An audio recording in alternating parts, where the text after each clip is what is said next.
Okay, this is a little podcast thing I do sometimes, and you are now listening to Forest Kids Podcast. I'm Paul Marchesani, and we're here today with Tucker Pendleton. How's it going, Tuck? Hey, it's awesome.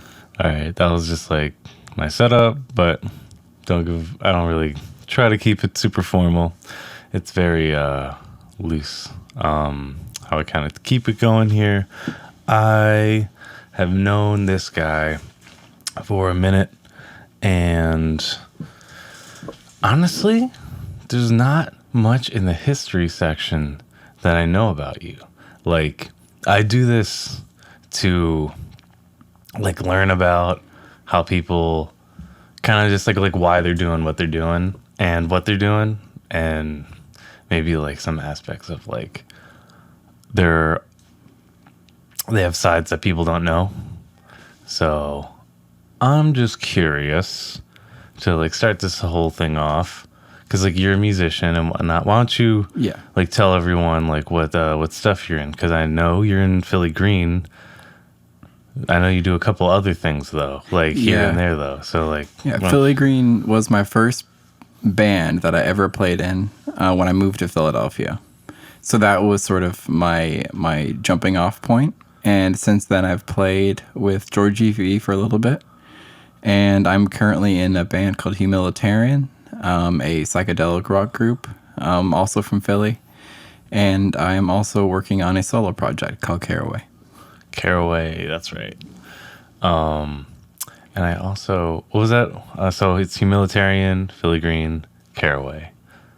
Right? Yeah, those are the things I'm currently working on. And so I just want to know, to kind of start the whole thing off, like you are mainly a bassist, but I know you mess with keys and shit, and you could probably pick up a guitar because I've heard your, demos. Spoiler alert! I've heard some really cool shit you've been showing me. So, what was like the point where you're like, oh, this thing makes music. Like, this is how those songs I hear on the radio. Like, was it like a young point? Like, how young were you? How old were you? Were you like, when you were like, oh, I want to pick up this instrument. I want to start playing and learning it. Well, I've been through a couple different kinds of instruments and music. It started when I was in third grade, actually. They had at my elementary school, they had a little presentation right before we all headed off to middle school. And they knew that once we hit middle school, we could start playing in band. So they had a whole bunch of people on stage, and they played through every instrument. And none of them really grabbed me except for the French horn. And I went up. Why? I don't know. I just really like the sound of it. It's very mellow and the sound of it. Okay. Yeah, and also looks really cool. I was about to say it's very. It it looks like it would fit in with like, trumpet, tuba, which is basically just a big trumpet. And then like a trombone is a long trumpet. But then you got this circle trumpet, Yeah. And it's just like it's so off to the side. Yeah. Yeah. So that's cool. I'm very visual myself. So yeah. I was wondering. So I liked it. And I told the person after the presentation, I said, that's what I want to play. They're like, really? Like, no one's ever asked to play the French horn before. Everyone goes right for the trombones or the drums. I'm like, that's what I want to do. So they had to order me one. What the fuck? Wow, that's fucking cool, man. That is like, you never hear shit like that. Yeah, it really spoke to me. But so I played it a lot. I played in multiple different bands at elementary school, and like the advanced band or whatever. And then I got to the point where my mom asked me if I want to take private lessons. And I said, yeah. So starting from third grade all the way up through the end of high school, I was playing French horn primarily in bands and orchestras. And that's so cool. Yeah. It was a really cool experience. And it really ignited my love for instrumental music. Like, I developed a deep appreciation for instrumentals. I was going to ask, like, even in third grade, I had some CDs. Like, what were you listening to when you were getting inspired by the French horn? That's the thing, though. I grew up on classic rock. So I was a French horn player, and when I played the horn, I played in bands and orchestras. Got really familiar with instrumental, but recreationally, I always listened to like Boston, Queen, freaking. Boston's more than a feeling. I was so into Boston for a while. Yo, they got some dope album covers. Like of all those fucking hilarious, like Boston and Foreigner and like all those other bands, like Boston had some wild covers. I don't know. Yeah, they're just overall amazing artists. Yeah. So yeah, I did that. I started playing guitar sort of casually in middle school because, you know, that's sort of a middle school thing to do. Did anyone in your family play an instrument? Anyone musical in your family? My mom played flute in high school, and my dad sang in a men's chorus all throughout college. But like they weren't like singing around you or picking up the flute. No, this was all just me. Yeah. Okay, cool. Yeah, and so I played horn all throughout my childhood in California, all the way throughout Ohio, and I picked up the guitar in middle school, and I sort of just played that for fun, you know, to impress girls and whatnot. Yeah, as what do you think we're doing any of this? Yeah. And at the very end of high school, I was going off to college, and by that point, I had played French horn for so long, like 3rd grade through 12th grade. That's a long time to be playing the French horn. To be quite honest, I got burned out. So I sort of put it away temporarily. I still bring it out every now and then. Yeah, I've seen it in your room, you know. Yeah, it's there. Goddamn French horn right there. It's ready to go. But I started playing guitar more after high school, especially when I went to college. And I didn't really have anyone to play with. I played in a couple like jam groups my only year of college in Ohio, but I never really got involved. And that's when I met Derek Morgan. Shit. Of Phillygreen. And I think we hear my pup at the door. So this is a perfect time to take a Mia break where we could throw in one of them things. All right, rad. Wow. Could you believe all that stuff that I probably said in a very calm tone? Or who knows? But anyway, so you met Derek Morgan when you came to Philadelphia. So like, this was like right after high school, right? Yeah, specifically the summer after high school, after senior year. You just fucking booked it to Philly. Sort of. I did 1 year of college in Ohio in my hometown. Very unfulfilling for me. I didn't really find a program I liked. Was it like community or like an actual good college for the area? No, it was actually a decent college. But to say community is a bad idea. I've been community. Fuck yeah on community. Keep going. Yeah, but I did 1 year, and the only really musical thing I did was play my guitar around in my room, and I joined an a cappella group for that year. That's fun. Mainly beatboxing. I kind of hacked my way into it. Yeah. Sick. What? That's awesome. Yeah, Man, they were great guys. I did not. I've kind of figured the French horn shit, but not that long. And like, I don't know. This is cool. Very, very inspiring. All right, let me know if I need to skip ahead. No, this is great. All right. So I met Derek the summer after senior year, and he was about to go to Temple, and he was leaving Ohio, and he was going to Philadelphia to do school. Did you meet him at that college? I met him. We lived in small towns, like about 15 minutes away from each other. So we sort of met through mutual friends. And that's when we sort of realized that we had similar music tastes. He just invited me over one day out of the blue. I'd never met the dude, and we jammed for a couple hours. And that's when it started. And then he left Ohio to go to Temple, and he did a year in Temple while I was still in Ohio. And I went to visit him during the school year while he was here in Temple, and he took me to a house show. Mm-hmm. And coming from a small little town with no real underground music scene, or I've never had the experience of being in an underground music scene, I instantly fell in love with the DIY basement scene here. So I thought about that a lot as I was finishing off my year of school, and that summer I decided, you know what? I'm not feeling school. I kind of need something. Mm-hmm. So I packed up and I headed to Philly. Fuck yeah. And I've been here since. It's been about 3.5 years, I think. Damn, man. And like I met you like right when you got here, basically, kind of. I remember that very distinctly. Yeah. Like, because I just kind of thought you were just like always, you're just Derek's friend. I thought Derek was from Philly too, because Derek was friends with my roommate Tyler.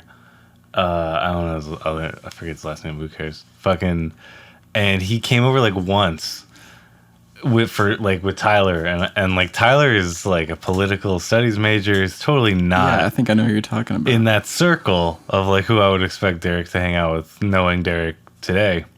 And it was just like, what the fuck is going on right now? Like, who is this kid? Like, who is even my roommate right now? And so that's how I knew him. And I think I saw him at some shows here and there. Mm-hmm. And then before I know it, he's like hitting me up for his band Phillygreen, or I hit him up. And that's when it was like him, you, and you guys had a girl in the band, yeah, correct? Yeah, it was Maria. Maria, yes. And do you remember that? Were you there? I was there. We went to your apartment. Yeah, and we talked about it and shit. And we were like, yeah, let's do it. And then like I think she left, and then like that fell through or something. Yeah. But then, we ended up coming back. Yeah, and then you came back, and we did that first EP, which was a lot of fun. And listening back now, I'm just like, I tried, like fucking I didn't have like even close to the resources I have today. So yeah, well, the bottom line is it was a lot of fun, and you made it really easy. So. Like doing your guys' record, just like to sidebar from the whole Tucker story right now, like doing your guys' record was so I wanted to do a record like that, like since I started doing stuff. Like the first people I like recorded in an attempt, I'll fucking say, because it was just me guessing, and was my friends the Jumpin' Juvies. And do you know them? I don't. Mike Lewis, doesn't sound very Jamie familiar. Martinez. Oh, they're great guys. And Andrew Height has got a cool band, Carousel Horses. But anyway, fucking, I recorded them, and I was like, fuck, this is cool, but it's like rock, it's like, it's like, yeah, that kind of like 93.3 rock. And I'm like, yeah, that's fine. But like, I was really into Death Cab for a while, and like, of course, like all that stuff that Phillygreen is, like pop punk, all that gobbledygook. You could say all the names in the world, and it would probably sound in a fragment of what pop punk is. But fucking really cool. It was so fun. Like you guys, I heard that new single, man. Like you guys are gonna be really cool whenever that, because I heard you're working on like a whole thing for it, right? Yeah. Derek really has been hustling. He's been writing songs left and right. Because I've been hearing the new songs when you guys played live that aren't recorded, and I was like, oh shit. Yeah, definitely. I think we're really finding our sound here. It's sort of coming together. Each song I like more than the last one. So right now we have a lot of songs, and we're just trying to narrow it down, which is a good problem to have. Fuck yeah. It was, oh man, like, I don't know, like that new song is like such a crazy step up of like writing style and just like what you guys wanted to do with it, like vocally, was like really, really cool. Like, yeah. I'm like, shit, these guys are gonna have a dope ass EP when it's out. Fucking, okay, so you meet Derek, you fall in love with the scene, and like, what was it like starting to write songs like that, being a French hornist for so long?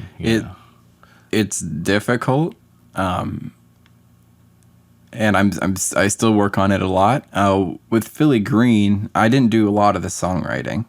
I was just kind of an instrumentalist, so the song would already be written, or the root of it would be written, and I would just add things onto it, which still to this day is one of my favorite ways to contribute to groups. I like to add my little flair in there, but I like to have something to compare it to, something to work with. But it was difficult. I didn't start writing songs until about a year and a half after I moved here. I was just kind of observing and taking it all in from when I first got here. And now I feel like my songwriting's a lot better. I'm a bassist in Phillygreen now instead of lead guitar, which I was initially. Oh. And it's really fun to get creative with bass. There's a lot of cool things that can be done. Fucking, I've always wanted to be a bassist. Like, It's so chill. it's so chill. Like, I even like tried to be a bassist yo, knock it off, Mia. We tried to be a bassist for Larry Notter the first time we started jamming. I was like, I can play bass, and they're like, yeah, all right, let's try it out. And like, I've never I don't even like jam with bass at home. I'm just like, I can play guitar, so I can fucking Guitar Hero this bass. Fuck it. It feels like Guitar Hero sometimes, doesn't it? Yeah, because it's just like It's just one string, one thing to focus on. Got to make sure I do both things at once, and that's all that matters. Less strings, less problems. That's what I say. But like way more pressure, because like you can really get a loud bang out of a bass if you hold it just slightly, not as hard. But like I really always wanted to be that, because you can like jump around and stuff. But then like they're like yeah, this is cool. And then I just opened my fucking mouth. It's like, I could play guitar too. And they're like, yeah, that'd be cool. And then before I know it, I'm doing like the most technical shit I've ever done. So I'm like stone stance, fucking bullshit. But I've always envied bassists, because not only do you just like walk up, plug in and play, it's just fun, man. Because like I'll record bass for like my beats and stuff, and it's just like, shit, I want to do this forever. It's like the most fun part, because it's a percussion string instrument. I don't know, like I could rant about it forever. Anyway, it's cool because nobody expects a lot out of you, but if you do come up with some killer licks, they notice. I think that's what I really like about it. It's a lot of low pressure, but you could still make it interesting, and there's always room to jazz it up. Exactly, with just like a little. Yep, all it takes is an octave pop here. Yep, you're bringing up a fifth there. Yeah, no big deal. Ooh, and everyone fucking creams their pants when you like stop for half a measure and then come back in with a doom. Oh man, that's a fucking moment right there. Oh yeah, I'm thinking of like a song that does that, and I can't even remember, but whatever. I think the new Slowzy EP does that once. I'm like, fuck. Yeah. One of their songs is like, bam, bam, bam, boo. It's like, motherfucker. I never skip a chance to do the old boo. Yeah, man. It was a lot of fun when we were playing together in Georgie V. It was. Yeah, I really enjoyed that. Yeah. Fucking, we gotta jam more.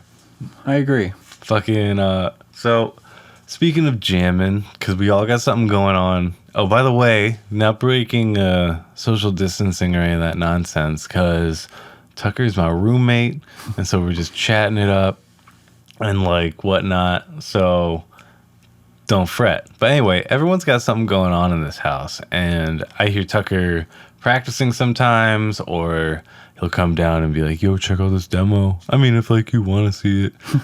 And I'll be like, give me that demo. And it's really fucking cool. And I want to kind of go through, because I skipped this part, because I like hearing about this too. Like, what was your tops going through, like, of like what you were listening to? Like, who was, like, you said Boston and shit like that, for when you were a kid. And like, what did that develop? Like, how did that flourish into writing pop punk indie stuff? You know, because that's vastly different from Boston. Yeah, absolutely. Well, I've always I think like most people go through phases with music. In middle school, I started listening to more electronic. I went through a dubstep phase. Oh, haven't we all? Oh, dubstep. When dubstep happened, everyone was into dubstep. Yeah. Or like you were like those 5 people that were like, yeah, it's stupid. Yeah. Just like, give it a year, it's gonna be gone. Yeah, exactly, and it was. Yeah, exactly. But there's nothing like it. Like Skrillex is just kicking back on some island somewhere. Oh wait, no, he's doing Jack U and stuff now. But like, you get it. Yeah. Everyone had that on their iPod or whatever. Yeah.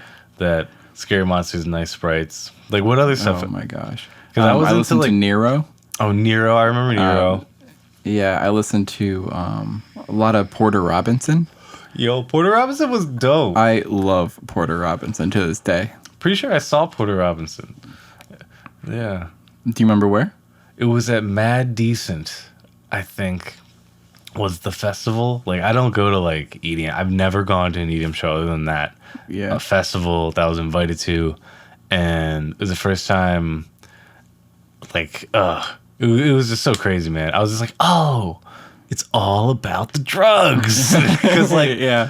it was a fucking insane, honestly. Right. It was a crazy time. But yeah, Porter Robinson had a really cool set. And I remember, like, that was, like, one of the only names I knew. It was, like, Jack U, Bass Nectar, and, like, Porter Robinson, like, before them. I was like, all right, I'll go. And not knowing there's, like, 17 fucking acts. It's like, oh, Jesus, how many bass drops do I gotta hear tonight? How many build-ups and...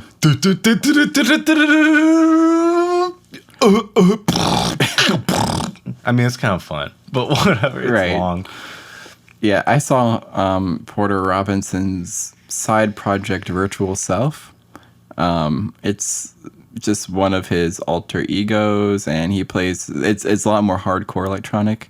I've seen that name. I didn't know that was Porter Robinson. Yeah, it's really cool, and I had no idea who Virtual Self was. And at like 2 a.m., I was at Bonnaroo, the music festival, and my friend said, "You gotta go see Virtual Self, man." I'm like, "Okay, well, I'm awake anyway. Might as well head over." And it blew me away. And I've been listening nonstop since. Damn. So, just a very cool aesthetic that goes along with his music. Like, the visuals were really appropriate. And the light show was, too. It was just overall a great show. Never been to a festival. Like, Mad Decent was during the day, you know, so it wasn't, like, lasers and shit. Right. And, like, so, like, I mean, it turned nighttime. But, like, most of it was during the day. So Yeah. I've always wanted to experience that, but also never wanted to experience that because I feel like I wouldn't enjoy it. But I don't know. Everyone says you'd enjoy it, so. Right. Like, how many of those have you been to? Like, Honestly, just the one. Just the I one? went to one, I think, 2 years ago. And there's some big names. I saw The Killers and Paramore. were they auto-tuned? The Killers? Yeah. Could you, like, notice it? I've seen a lot of live videos where they were. I wanted to think that it was auto-tuned, but... You know, honestly, I couldn't tell, but I do know that he's a rock star. Because it was a performance. It reminded me of a lot of Freddie Mercury type stuff going down. fuck Like yeah. dancing around. Well, And once they did the Battleborn shit, they got, like, really... Like, right? That's the name, right? yeah, I love that album. I haven't peeped it yet. I kind of fell off after... what was the one after Hafez? Day and Age? Like, are we human? Are we dancers? Yeah, I think that's the one. Yeah, that's the one I was like, all right, I think I'm done with this band. Yeah. And then he put out that solo record, Brandon Flowers' Crossfire. I remember that shit. You remember that? No, dude. I remember the most obscure bullshit releases. And it doesn't help that, like, I am uncultured in the way of modern music. Like, still. I know that sounds kind of sad as a musician. No, but you were preaching to the choir here. Like, I had listened to very refined artists, like, just a very specific set. I've just been listening to vaporwave artists for the past like 6 months. Just like learning, like, oh yeah, like it's this crazy convoluted name of Japanese asterisks and whatnot. Yeah. And it's like, oh yeah, I love that guy or whatever the fuck. And it's like you have to copy and paste it and put in your notes so you can look them up on Spotify actually because you don't have the asterisks in your keyboard. And you don't know where to find them.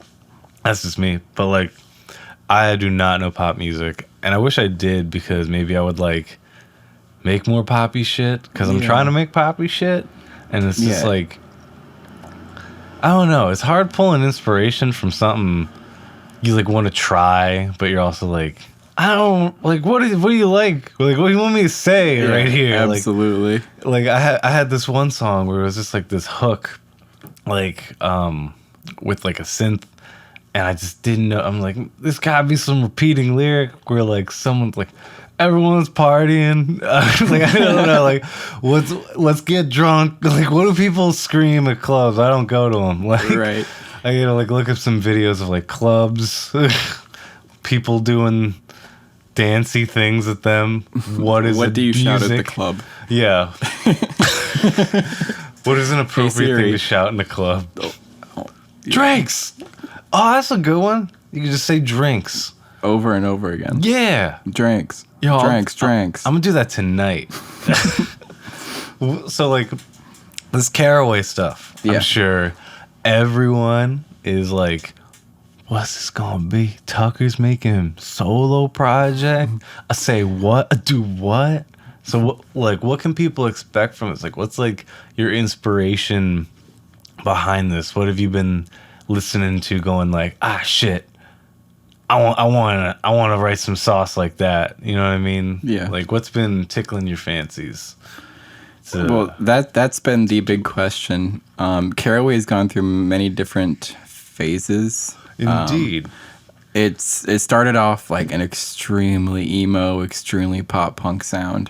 I wrote some songs, but after a while, I sort of realized that they're a little too angsty. Like, I have a lot of self-reflection on my songs. Like, I'll write songs, I'll record some demos, and I'll look back on them and immediately be like, all right, I'm tired of that.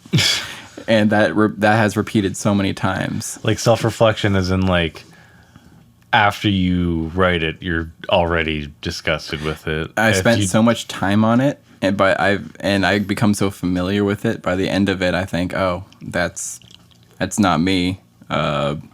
I don't identify with the things I was feeling at the time when I wrote this. Might as well not release it. And that's happened multiple times. And I did that with a bedroom pop EP that I was working on for a while that you helped me mix for a little bit. Yeah, I remember. I was like waiting on the lyrics for that forever. Me like too. you had.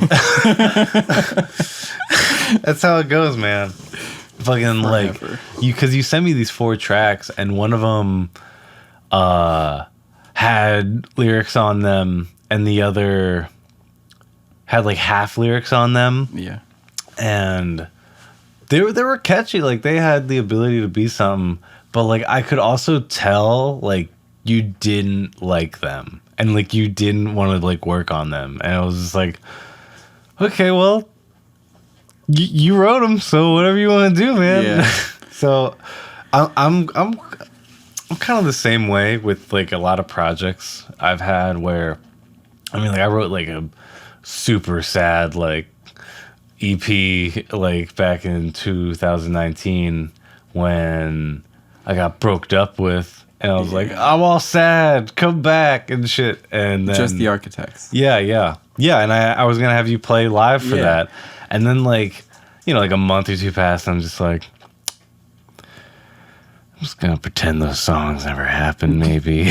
Or like, You know exactly what it's like. because like you pour your fucking heart into them, Yeah. and you're like, I poured way too much. Dial back the heart. I gotta That's all right. scoop it back in the jar. It's seeping over the sides. I can't. And so you like even like I think I played them live once, like as like a small acoustic show. Like looking back at that, I'm just like, people there were just like, this is just like a sad guy. Yeah.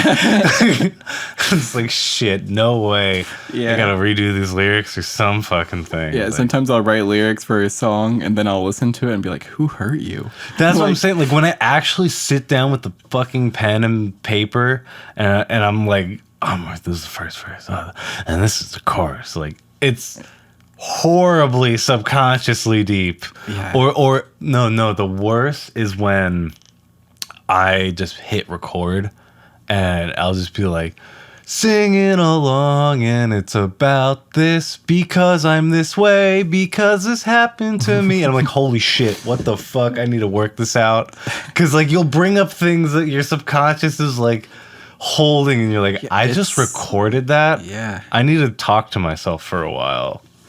And so like I assume that's what you have been going through with all these Carraway things. Yeah, and specifically the bedroom pop one, it's really amazing how even if you want to write something in a specific genre, sort of like we were talking about earlier, like if I want to write a bedroom pop album, but my background is in emo alternative, I listen to acoustic stuff, I listen to a lot of finger picking, I'm not going to be able to write the bedroom pop album that I want. Like, it's just crazy how your subconscious can shine through when you're writing, and also the way you've been feeling, even when you don't want it to. So that with my most recent draft of Carraway, the one I'm going to release, I promise. Promise? I promise. All I'll right. pinky promise right now. All right. But I sort of wrote what felt good, what I know, and what I was confident with. And for the first time in years, I've really liked it. And I feel ready to share it with people. Beautiful. And that's such an amazing feeling. It sounds a lot different than what the Bedroom Pop EP was, but I can't express enough how much this sounds like Tucker.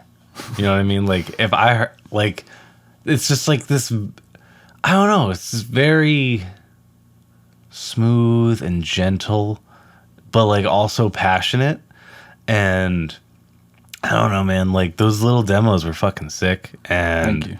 Yeah, I was saying it then. They remind me a lot of like Owen and whatnot. Like, do you listen to stuff like that? Like, still? Oh, yeah. Owen, Sufjan Stevens, Elliott Smith, a lot of those really sad, really beautiful Elliott artists. Smith is Nick Drake especially. Huge Nick Drake fan.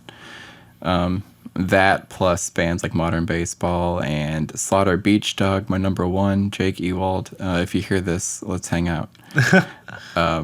The Slaughter Beach Dog is my main inspiration. And then other than that, I have a lot of inspiration from atmospheric instrumentals and just finger picking acoustic and folk rock.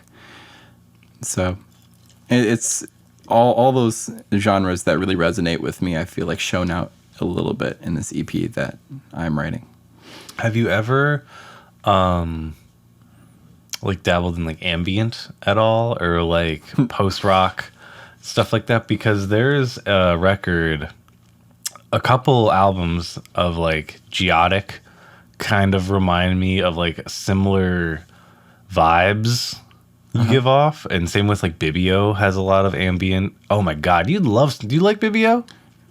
I don't know. Oh man, You gotta share me a playlist. Bibio's like all over the place, and I don't know. I feel like you would just jive with that. There's this other album I always boast about that like no one really knows, like called Jonesy and Alex Rice Boys Sleeps, and it's, oh my god, it's just such a, it's like a dream folk ambient record. It's folky because all the instrumentations are so down to earth and old timey sounding. Yeah. To where it just sounds like you're watching a silent film. Like, as crazy as that sounds. That's cool. Like, it sounds like you're watching a silent film. Like analog and kind of spacey. Very analog tape sound and nonsense. Oh, I love that soft stuff. There's like, oh man, I could boast about that record forever. Like, that is such a gorgeous record. I'll show you later today. Actually, Sweet. We'll hang out for it.